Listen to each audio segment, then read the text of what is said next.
already have a... Go to war with the army we have.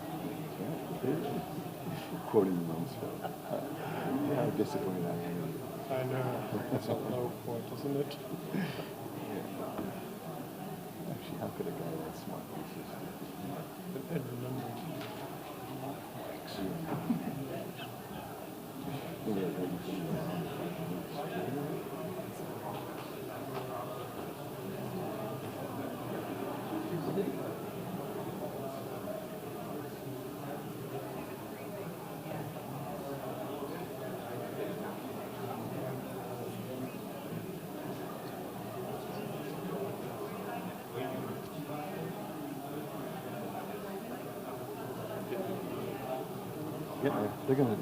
they do some kind of chime out in the hallway, right? I would wait 1 minute, maybe. Or maybe they put on that video. They told us that there was something virtual, so 20 seconds.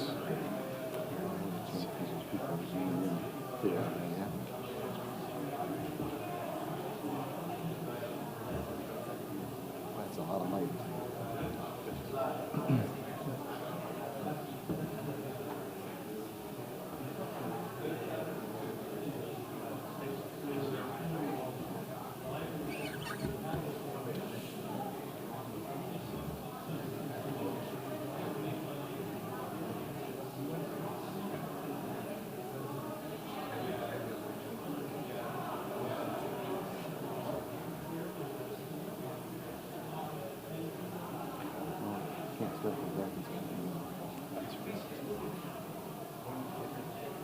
Oh, there she is.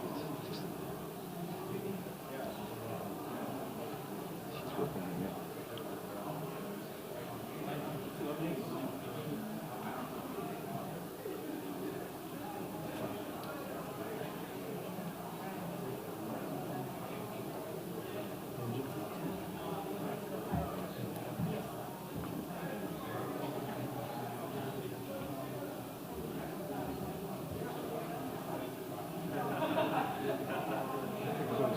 Seated. All right. This guy's in the back.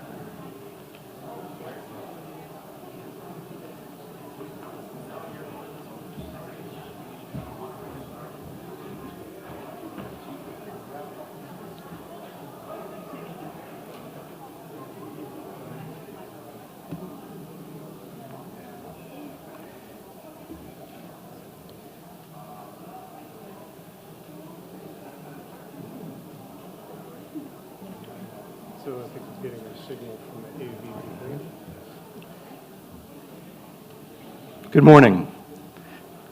Hi, everybody. My name is Dan Robison. I have the privilege of being the Dean of the College of Agriculture and Life Sciences at Iowa State University, just about 45 minutes north of here up the road.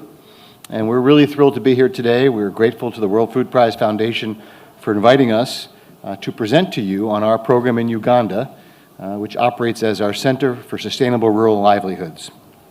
The support of the college, and particularly its donors, the Kolchowski family in particular, and many, many others, more than 100 donors, have enabled us to have this program and to sustain it over many years.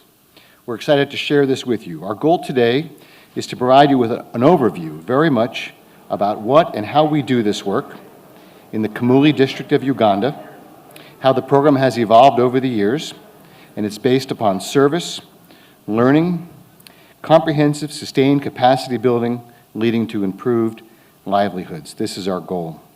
I hope you'll see very much that this is a program of the place where it exists.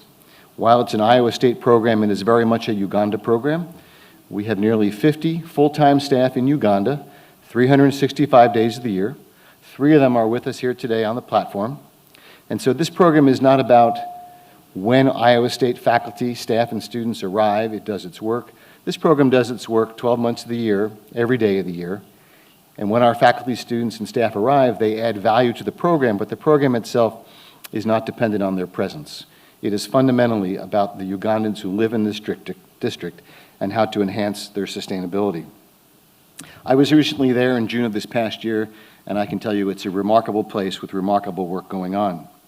We have 8 lightning talks for you, and so we'll ask that you hold your questions until after the session, and our panelists will be here to chat with you. We have a table out in the lobby, and we have a book that was written at our 10-year anniversary, which was essentially a retrospective of how our work had been at that time. And we are now approaching our 20th anniversary, and so our task for you today as the audience is to listen and think about what we present, and then to tell us what you think. We're interested in critique in the best academic tradition so that we can continue to evolve and make this program ever better. We are proud of what we have done over these past 20 years. We are looking forward to the next years. In fact, the facility we have in the Kamuli district of Uganda is built upon a piece of property with a 99-year lease. We are 5 years into that lease, and so we're there for the long haul. We anticipate that the program will continue to evolve and change as the livelihoods and the capacity of Ugandans in this district change over time, and as our ability as a university changes over time, and with our partners such as at Makerere University and other such institutions.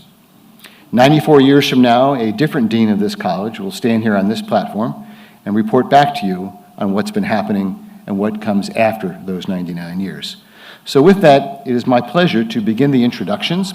I will sit down after this introductory remarks and introduce each speaker from my chair. They'll come up in turn and share with you their piece of this wonderful program. Our first presenter will be Dr. David Acker, who is our Associate Dean for Global Engagement. Thank you.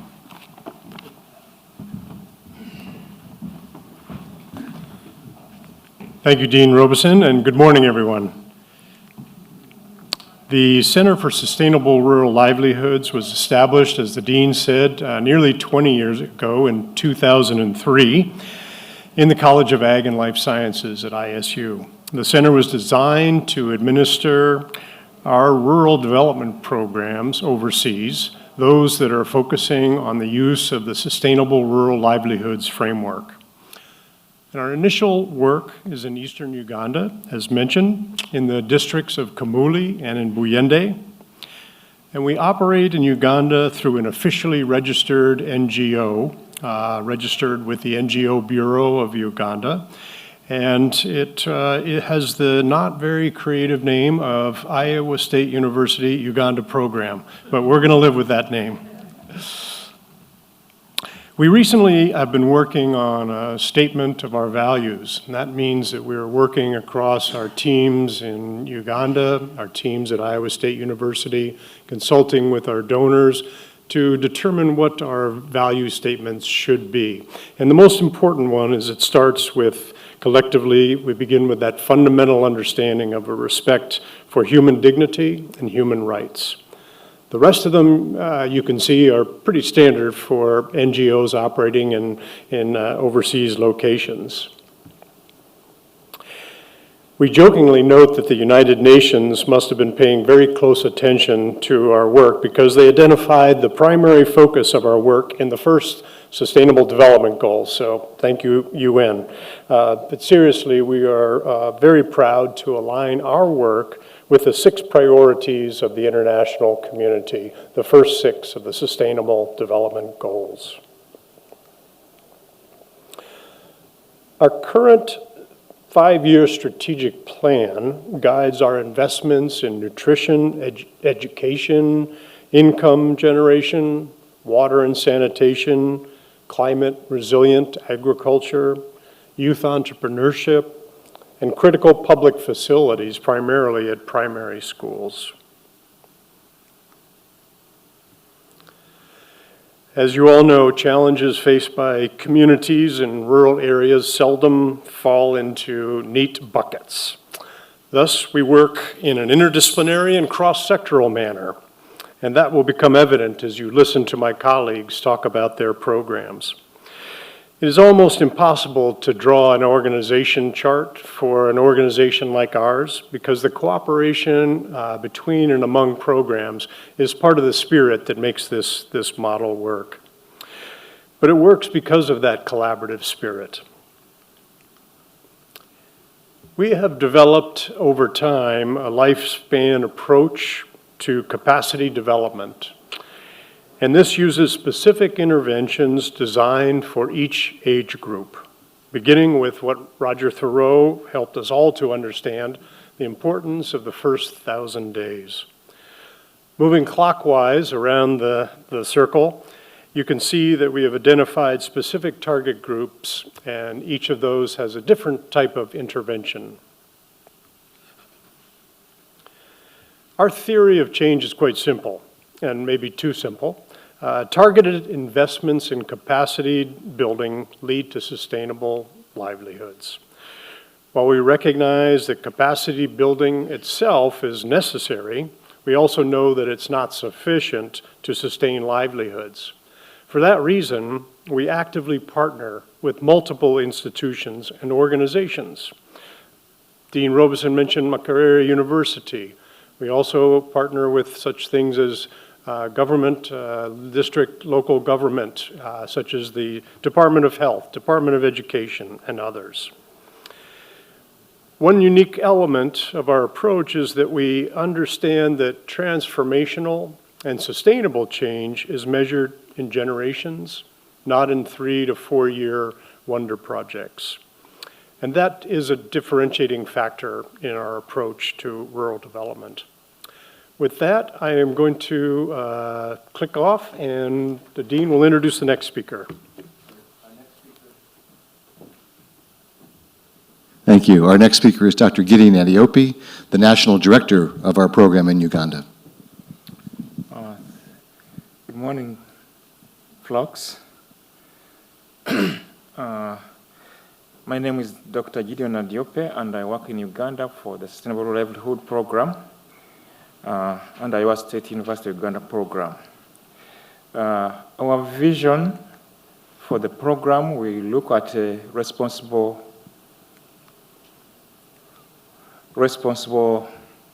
global citizens and thriving communities, which are benefiting for food and nutrition security, financial security, quality education, and participation, and also social inclusion. But also, we also look at the environment stewardship and overall sustainability of the program.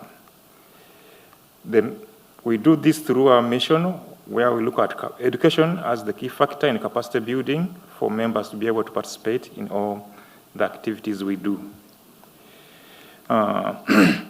We took on this role after realizing that Uganda has got over 45 million people, and majority of them live in the rural livelihood.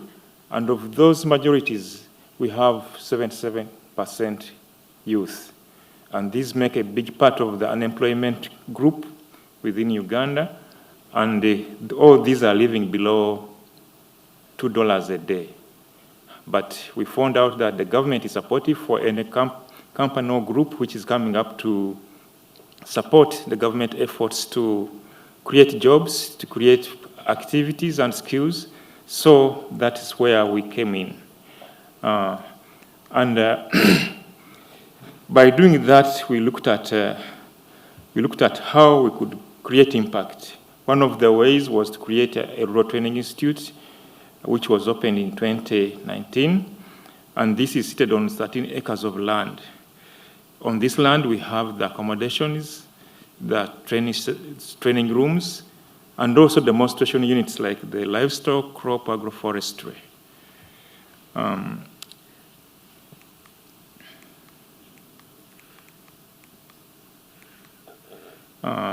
There we have a picture of one of the main buildings, and that makes the home of the Iowa State University Uganda program, where our offices are. And at present, we have 46 staff that work at that station, but also go out into the field to conduct field activities.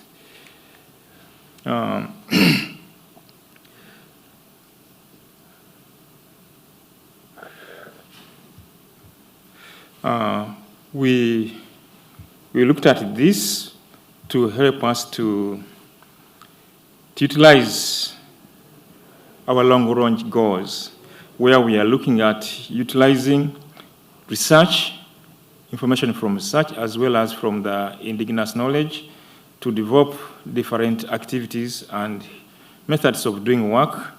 But also we look at strategies and we collaborate with those people, or NGOs, or groups which are willing to collaborate with us and whom we share the philosophy. And our program is holistic, and therefore we engage our donors to understand our work, but also we help to train students to understand our model such that in future they become the leaders of the program. They take on from us, and we do this as well as ensuring that they understand the ethics of doing this work and being resilient and doing the work up until the end. Our sustainability indicators include developing models that people are increasingly seeking to work with. Households move from working from like individuals to groups, and these groups come together to perform several activities by themselves. So in the end, they start mobilizing for themselves as groups, and they start taking on over our activities.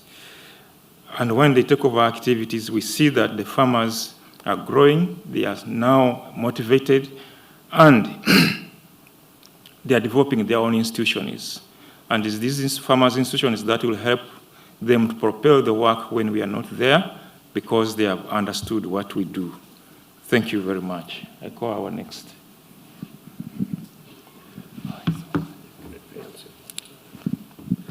Thank you, Dr. Ariopi.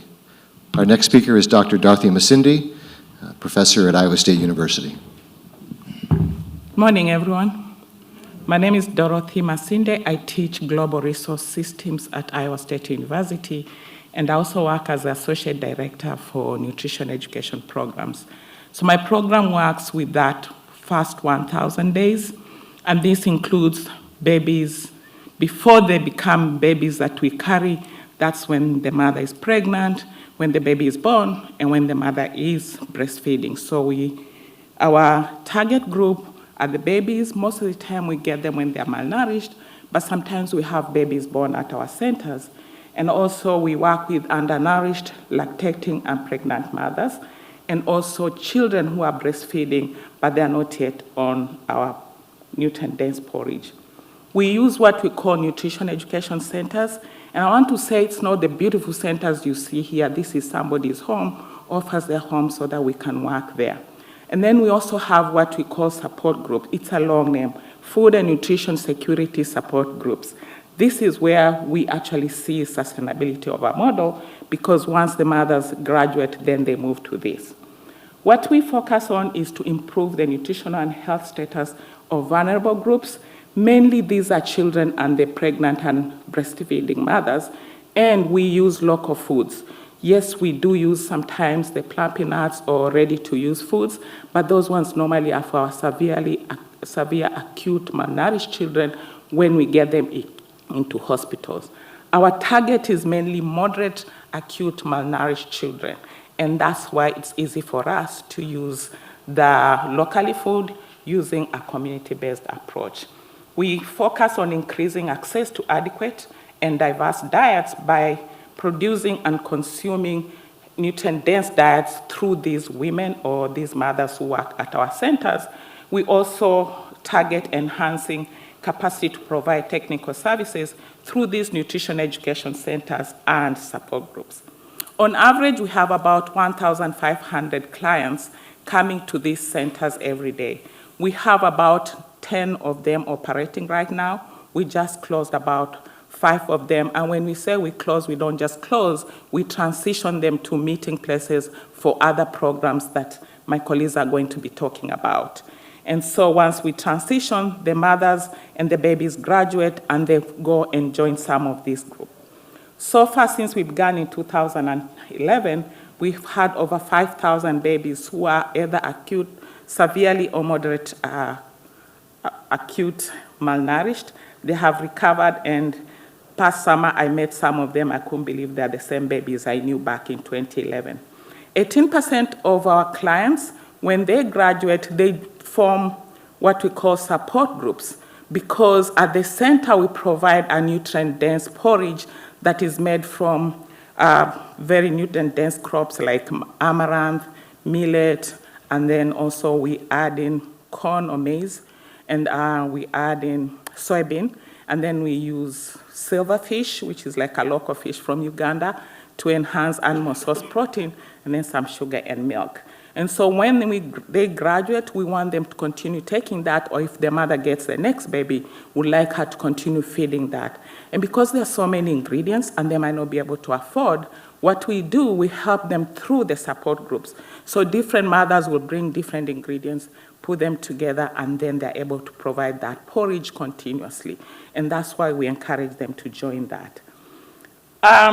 We also work with partners, as Dean Aka said, and work with the hospital, and they provide them with complementary services.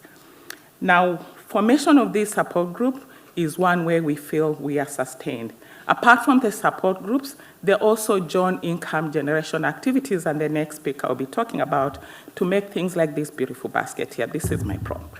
And also, they continue producing these ingredients, which some of them they sell, others process them into a porridge and able to teach other women to do that.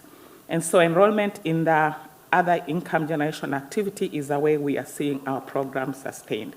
In the long term, we want to see more and more of our members join the support groups. We also want to see an enhanced income for these women because we know if they have income, then we are able to fight poverty and malnutrition.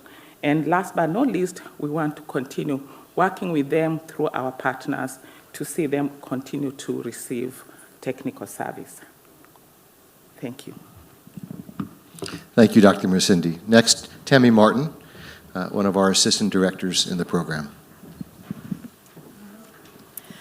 Good morning. I am Tammy Martin, and I am the program coordinator for the Center for Sustainable Rural Livelihoods, which means I do a lot of busy work behind the scenes. But I also have the great privilege of being the assistant director for Community Income Generation Innovations. I'm not going to say that again. I'm just going to say CIGI for short. I also put Miriam Namata's name on this slide. She is the one in Uganda on the ground every day doing the work. It's fun work, but it wouldn't be possible without her and the others that she works with. So as Dorothy kind of alluded to, CIGI stemmed from the Nutrition Education Program. It's a way for the mothers to maintain their nutritional goals that they maintained during that time period through income generation. Not all of these mothers are able to grow the foods that they need. Farming is certainly the most widely spread practice in this area, but not all of them have land that is suitable or enough to actually provide for their children and gain a little extra income. So that's where CIGI comes from. It's income diversification. Program participants include the women, like I mentioned, who had graduated from the nutrition education centers, and also some youth that are struggling to pay their school fees. The way we do this is through the development of several types of handicrafts. Baskets, like Dorothy shared with you. I've got a couple more examples on the back table. They do soap making, they do jewelry making, they do book making. They also do some tailoring activities. They can use that in their everyday lives as well as sell additional things to other people. Again, a couple of examples are back on the back table. And then our latest project, which is leather working. So when it comes to indicators of sustainability, certainly we measure things like number of products made or the amount of sales, but that in and of itself is not truly sustainable. What we look to is that these mothers, for instance, do not have to return to the necks. It means they're getting enough income to continue nourishing their families.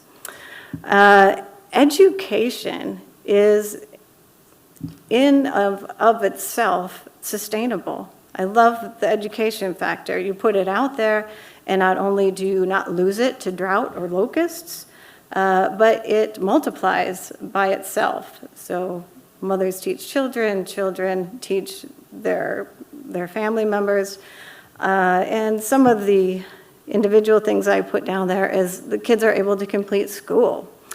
You'll hear more about that in a little bit. They learn practical skills, they learn business skills, they learn leadership skills, they become part of their communities. And then another measurable factor is the formation of community-based organizations. This is when the women get to the point where they, again, have established leadership, they've opened bank accounts, they're running their business, and they register with the district. So a great sign that they're moving forward without our help. Long-range goals, these really match the CSRL goals as a whole. That includes food and financial security, independence and improvement through education, like I had mentioned. Social inclusion is a very important factor for these women that come together. And self-sustaining businesses that not only serve the personal needs of the women and their families, but also needs of the community. Thanks. Thank you, Tammy. Dr. Lee Burris and Maureen Mbeza will speak to us now. Well, good morning. I'm Lee. This is Maureen. We're delighted to hear to speak with you briefly about agronomy and land use. And our focus is really simple. It's just to provide the farmers of the Kamuli area the better choices of crops and better cropping schemes. We want to, and our target audience in doing so is really the small-scale farmers, and especially women who might have children to support and are most in need of having more knowledge about what the crops and cropping schemes that can work well are. Our rationale is really easy. About the only resource our constituents, are the people we work with, we want to help succeed, have as a resource is land. And so they have some soil. So we want to make sure those soils are not low yielding. That's kind of an embarrassment. And we want to make sure everyone gets fed. So we're really straightforward in what we want to do. In terms of our impacts to date, well, really, the biggest impact to date predates me, and that's why Maureen is here, is because Maureen was hired long before I was here, and she does all the real work. So Maureen, you should say what our impacts to date are, please. Maureen, we work with the farmers who have been enrolled in the NEC, the mothers. They receive the ingredients for planting, the quality seed of soy, grain amaranth, millet, maize. Then we ensure they continue producing both for market and home so that they continue making forage at home when they enroll in the food and nutrition security support groups. We also ensure they grow some vegetables to diversify the diets of their children. Then root tubers like cassava and sweet potatoes for food security. We have interest in options for tree crops to combat climate change, like cocoa and coffee and cashew nut. Then I coordinate the food and nutrition security support groups, as Dorothy has illustrated. We have 55. At least 3 are now registered community-based organizations, independently running without program efforts. And if it was a just world, Maureen would keep talking about all those other successes she's led. So it's really a lot of impacts. And what I want to say in terms of indicators to success, well, our biggest indicator to success is simply high yields. If the farmers we work with can produce enough food to feed their family, the world's better. And if they can produce enough food to actually have some economic gain so their children can go to school, it's even better yet. So that's the first one. And in doing that, one of the key things is the creation of food and security nutritional groups, because that really starts trading the education that Tammy and Dorothy were both talking about. So it really works well. And then, of course, we also want to start integrating, doing a better job of integrating what we're doing in cropping with livestock, because in a minute we'll hear our clients, our colleagues speak about livestock. That's a crucial way for success. Likewise, we want to have more agroforestry, more a variety of ways how the land is used. And then we have a research component very much, so we're trying to make sure, and that's what you're seeing, two graduate students here, Francis Echatwini and then Becky Wochabula, excuse me. They're doing research to try to figure out what soils are really there, how do they vary, and then what will it take to test those soils rapidly, inexpensively, so the farmers get quick returns, so as the fertilizer use I'm hearing spoken at other sessions actually works successfully. So we have a number of indicators of success, but the biggest one is yields. And what I would say our long-range goal is just to improve the soil and water of the location, which makes it more sustainable, and at the same time also helps improve the livelihoods of our farmers. So, thank you. Thank you very much. Next will be Dr. Curtis Youngs and Yvette Nkuzi to talk about the livestock program. Thank you, Dean Robison, and honored guest. It's a privilege for me to tell a little bit about the Livestock and Animal Health Program. I've been privileged to be a part of this team since 2020. And we operate on the principle that we are a community-based program. We want to be out in the field working with the farmers. And as Dean Acker mentioned, that we are there to try to target meeting several of the Sustainable Development Goals. We want to reduce hunger and malnutrition. We want to reduce poverty, try to improve child access to education, and to promote gender equity and improve health and well-being.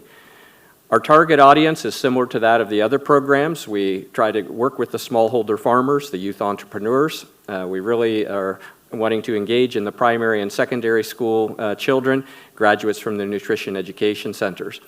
And I do want to acknowledge that, I'll turn it over to Yvette in just a moment, but I have the privilege of working with the team, which is led by Dr. Nadia Ope, and we also have 2 community-based animal health workers as well as a livestock demonstration farm at our training facility.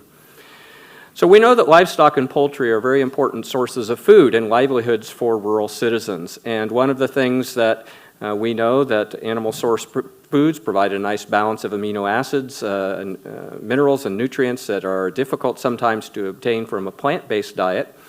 And we want to use the power of education to teach others to lift themselves out of poverty, use the limited natural and financial resources they have to become very good stewards of what they've been blessed to be able to work with, and doing so in an environmentally sustainable manner.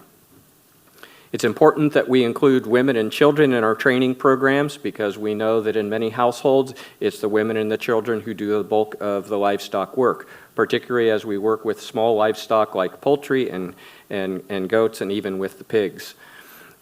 One of the things that I've always been a believer in is I must listen. I've got to listen to the local people to help understand what their needs are, and it's my job to help direct knowledge resources and other types of resources to help the team on the ground do their work. And in doing so, it's important for us not to lose that indigenous knowledge that already exists.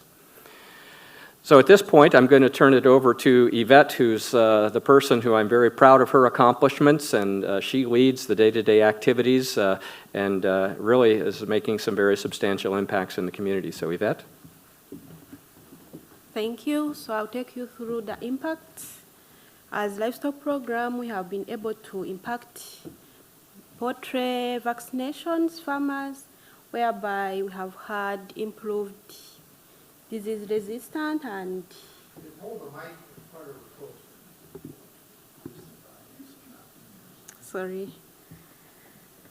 So the implementation of poultry vaccinations has helped us reduce the diseases through poultry vaccinations, and also we have had developed strong immunity to our indigenous chickens. And community-based goat breeding project, it has been established, which is the impact to our goats which are within the communities where I work, and the bags which have been provided have improved our breeds, of which we close with our indigenous goats. So here we have introduced the bags which are having resistance to our heat environment, and also they are having ability in twinning.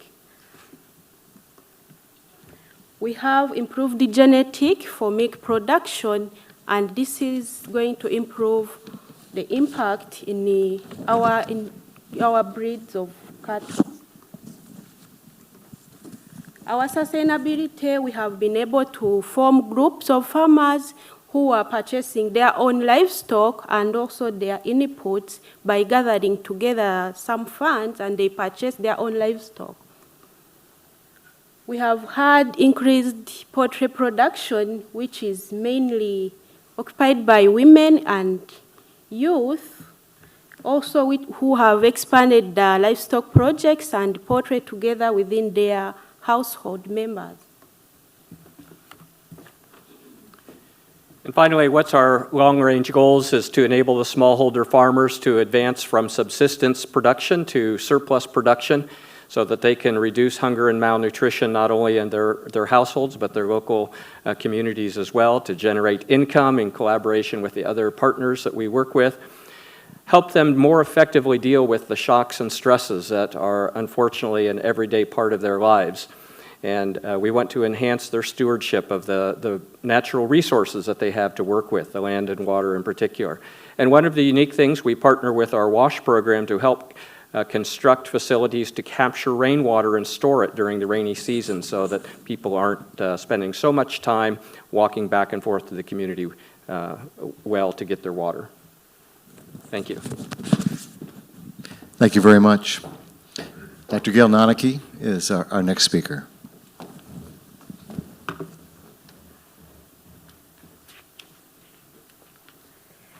Good morning. It's a pleasure for me to be able to share about the education programs which are part of the Center for Sustainable Rural Livelihood activities in Uganda.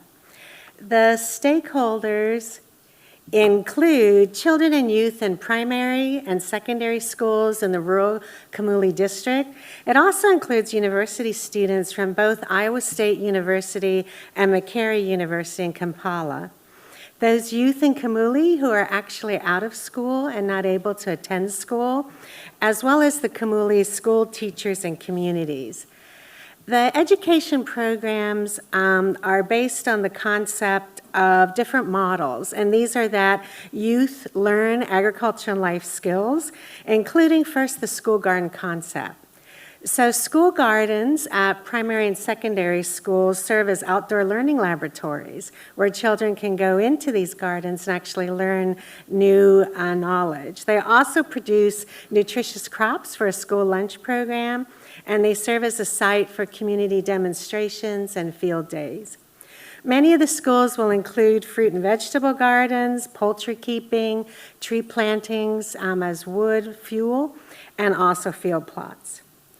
Youth entrepreneurship within the school system is based through school agriculture clubs, and special out-of-school youth programs create opportunities so that the youth from both programs can earn modest fees to pay their school fees, which are really quite small. And in some case, out-of-school youth use their earned income to actually support their young families. The university program that we have is service learning, and it includes binational teams whereby Iowa State University and Makerere University students live and work together in Kamuli. The rationale for including education programs within this entity is that really it is education that drives positive change. So there's great need in Uganda. And as Dr. Nadiope mentioned, 55% of the population is under 18, and about 78% is under the age of 30. So this is a very large number of a country, and over 12% of the children aged 6 through 12 aren't even attending school.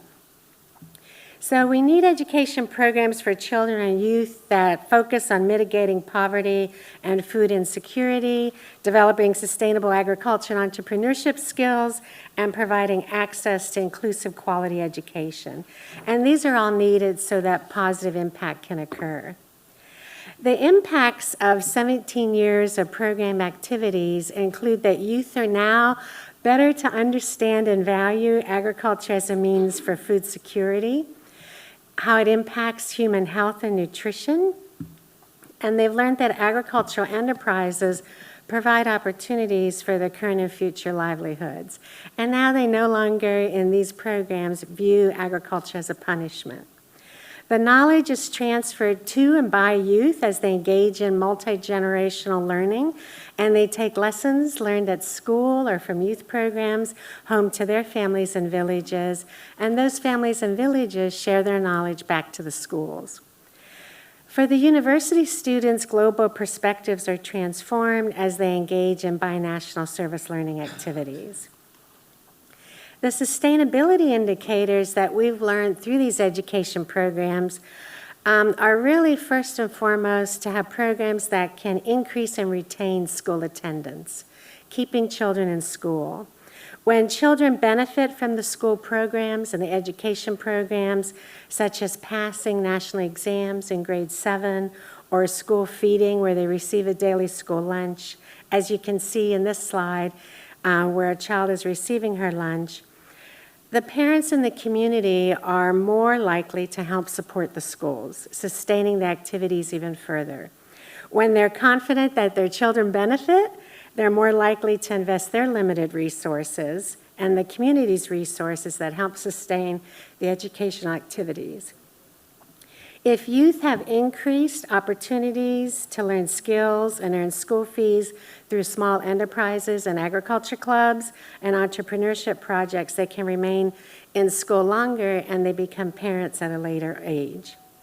Binational programs that we have with our university students are really sustained through the value of each university meeting their curricular outcomes, and together these students have really transformative experiences. So in closing, the long-term goal is really to continue to support the delivery of high-quality, inclusive education so that all the children and youth may benefit. Thank you. Thank you, Dr. Donahue. David Acker will now present information for Dr. Tom Brum, who's unable to be with us today.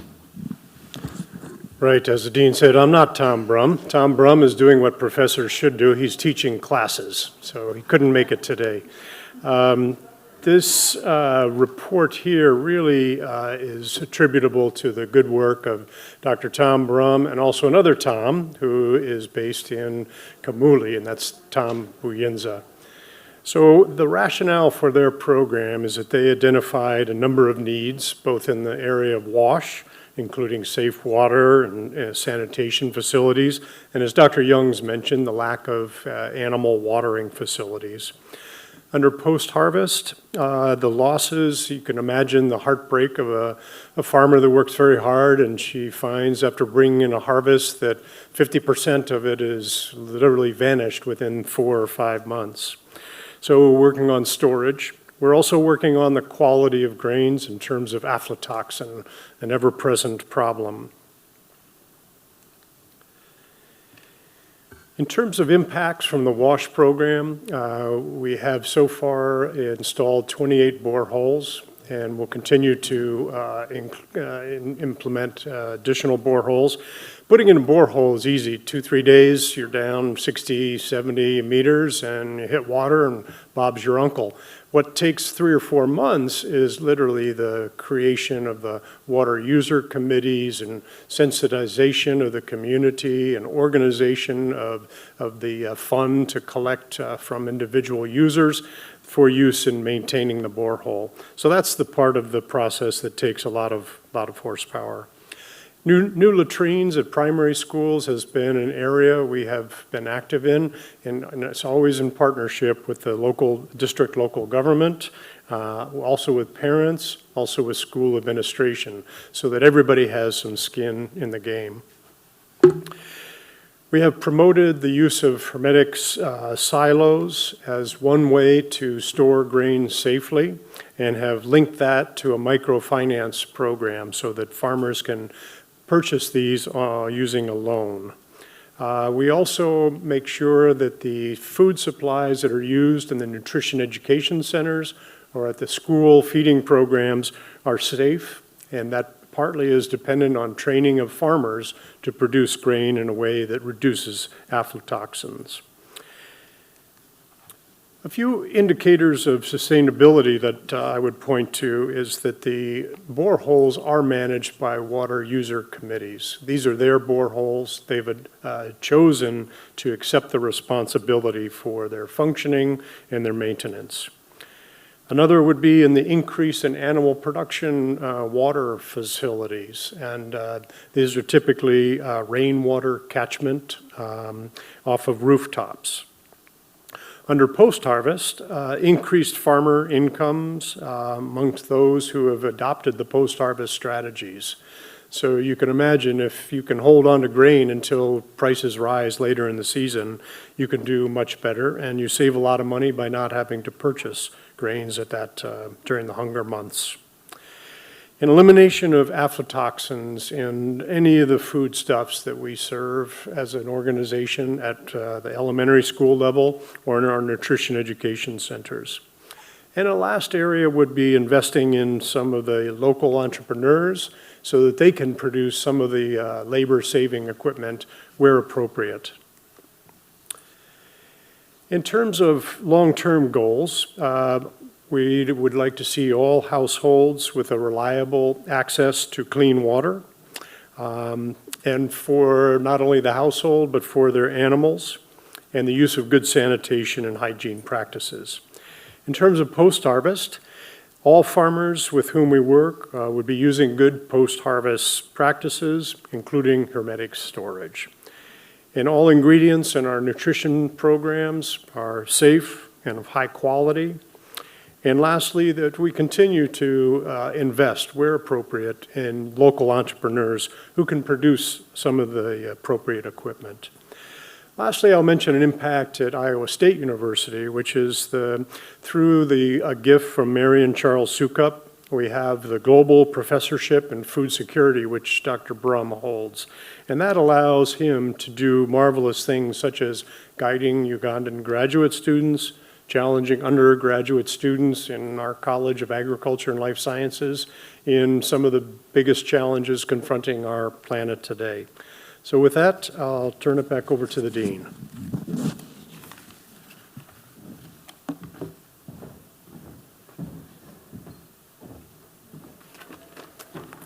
Thank you. I want to thank our entire panel for the presentations. I hope you've been impressed by the range and breadth and depth of the work we do in the Kamuli District in Uganda. This is a model, the Center for Sustainable Rural Livelihoods, that we hope not only to continue there, but to use it as a model to develop other programs that our university may become engaged in. I think it's important to note that this is a binational program. This is about, for, and at places in Uganda. And one of the things that you might have noted or thought about is we spend very little time talking about our Iowa State University students that spend time there. That is fundamental to this work as well. We wanted to present to you today, though, is a model for sustainable development, for capacity building, that we think has application in other places. And we would encourage your questions of us. We would encourage you to come visit us there in the Kamuli District to see how we do this work. And we need your critique and your ideas so that we can continually make this program better and better. Rest assured, our students who travel there and the Macquarie University students who join our students there are transformed by the experience. They both are transformed. They work and live together. They help people in these communities.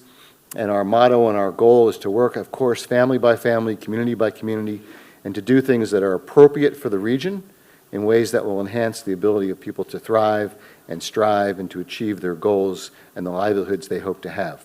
So we are grateful for your attention today. Again, we have the books that reflect on our first 10 years of this program on the table out in the lobby area. We'll be producing other documents to celebrate our 20th anniversary. And again, this is a program where we're in it for the long haul, and we hope to see you there and to hear what your ideas are for us. So thank you all for coming today, and have a great World Food Prize Symposium. Thank you.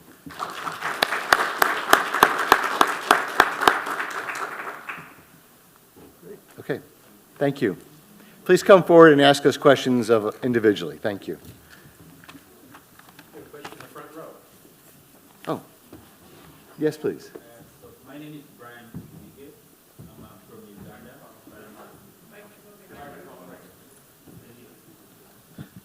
Yes, my name is Brian Chivilige. I'm a grad student at Montana State, but I'm from Uganda, and I'm happy that Iowa State is doing really a good job in Uganda. It's a comprehensive version of what a land-grant university should be here in the US, and you guys have taken it to Uganda, so that's a good thing. Thank you so much. So my question is to David and I think Tammy. So I came here in 2016 and I learned about the FFA. So I started something similar to the FFA. It's called the Youth Future Farmers of Africa, Uganda. So this year I worked with Victoria Seeds, created 100 school gardens in 100 schools across Uganda. So my question is, do you have partnerships outside Kamuli and Buyende? Thank you.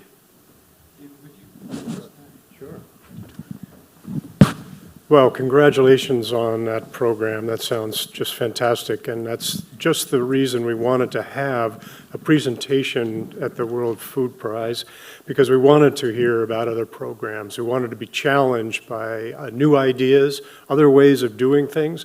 So we would be very interested in sitting down with you over a cup of coffee and learning more, see if there are ways that we could collaborate. We have focused mainly on Buyende and Kamuli districts to start, but our goal over time is to be able to create sustainable communities and then start to branch out in an organic fashion. So it is our goal over time to expand.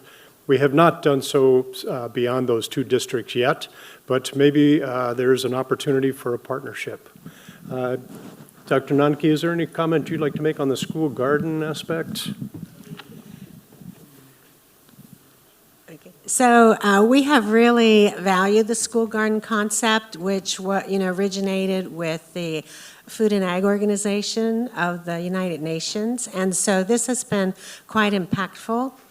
It is not without its difficulties, as you know, because you need to have an infrastructure that allows that garden to be there. And so we have worked really hard on that. And we'd love to learn from you what you have found successful, and we'd love to share our successes. So some of the successes that have worked for us are where, as I mentioned, the children actually benefit, because then the community is interested in supporting the gardens, the parents are more interested in supporting the gardens, and then the teachers also benefit also.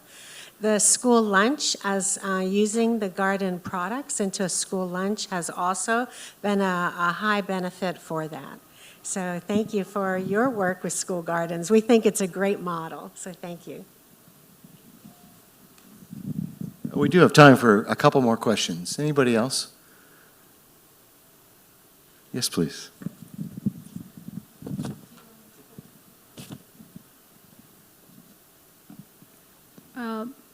Hi, my name is Claire Umutoni. I'm a Rwandan student at the University of Nebraska-Lincoln. I was excited to be a part of this because I have been a part of a program, an internship program called the Rural Fellows Internship at UNL, and it creates space for the young generation to just go and work in rural communities. For me, it has been like staying in a rural community for 10 weeks and working with community leaders and making sure that I'm working with the community members to kind of get to where they want to be in terms of projects. I think that that's a great program, and I'm thinking or asking, have you thought of creating, you've mentioned that you have Makere students visit the communities.